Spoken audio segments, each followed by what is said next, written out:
Hi అండి, ఈరోజు కొబ్బరన్నం చేసుకుందాం. ముందుగా కుక్కర్ పెట్టుకొని దాంట్లో 2 టేబుల్ స్పూన్ల గీ వేసుకుందామండి.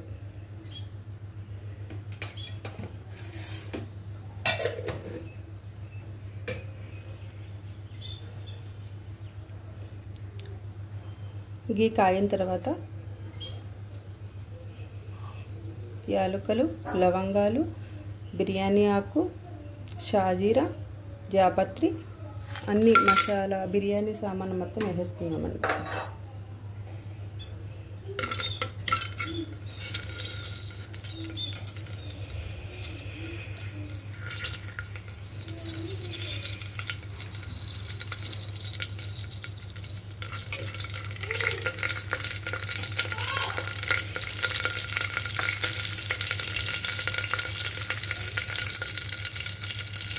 అది కొంచెం వేగిన తర్వాత జీడిపప్పు,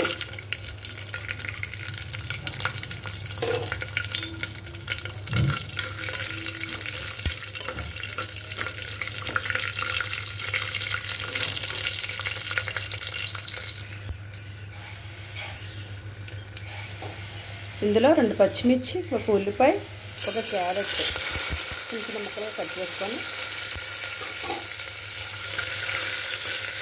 వేసుకుందామండి. ఇవి కొంచెం మగ్గపెట్టేసుకుందాం. కొంచెం వేగిన తర్వాత 1/2 టీ స్పూన్ అల్లం వెల్లుల్లి పేస్ట్,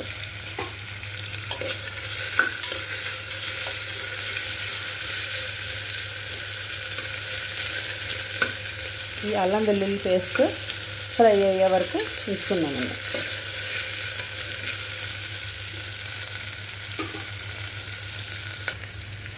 ఇది వేగిన తర్వాత కొత్తిమీర, పుదీనా వేసుకొని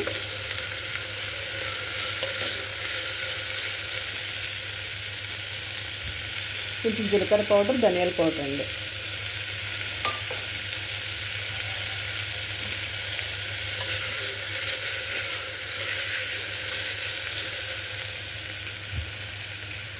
నేను 1 గ్లాసు బాస్మతి రైస్ తీసుకున్నానండి.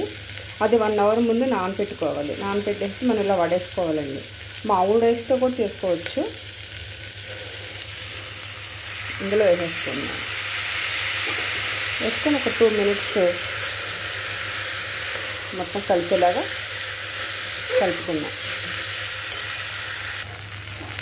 మనం కొబ్బరి పాలతో చేసుకుందామండి. కొబ్బరి అన్నం కదా, సో బాస్మతి రైస్కి 1కి 1.5 తీసుకోవాలండి. అదే నార్మల్ రైస్ తీసుకుంటే 1కి 2 గ్లాసులు తీసుకోవాలి పాలు.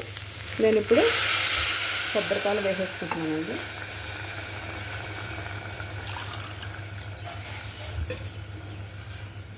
One and half glass.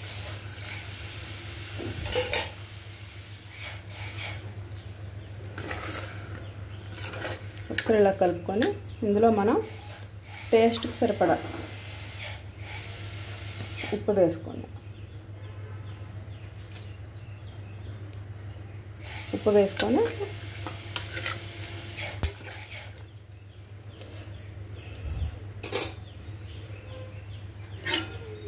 పైన కాయ పెట్టేసుకుందాం. ఇది బాస్మతి రైస్ కాబట్టి 2 విజిల్స్ రానివ్వాలండి. అదే నార్మల్ రైస్ అయితే 3 విజిల్స్ రావాలండి.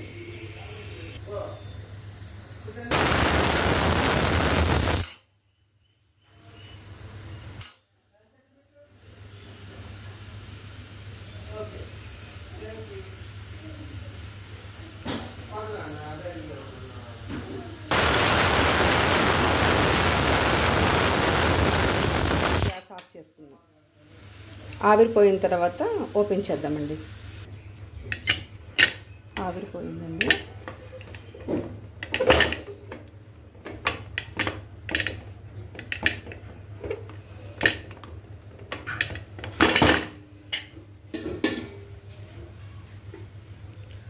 ఓకే అండి, రెడీ అండి. సర్వింగ్ బౌల్లో తీసుకుందాం. ఎంతో టేస్టీగా ఉండే కొబ్బరి అన్నం రెడీ అండి. దీంట్లో మనం బంగాళదుంప కుర్మా తినొచ్చండి, చికెన్ కర్రీ కూడా బాగుంటుంది. ఇలా ప్లెయిన్గా తిన్నా కూడా టేస్టీగానే ఉంటుందండి. చిన్నపిల్లలు చాలా ఇష్టంగా తింటారండి ఇది, ఎందుకంటే మనం కొబ్బరి పాలు వేసాం కదండి, దానివల్ల చాలా టేస్ట్ వస్తుందండి. ఓకే అండి, థ్యాంక్ యూ.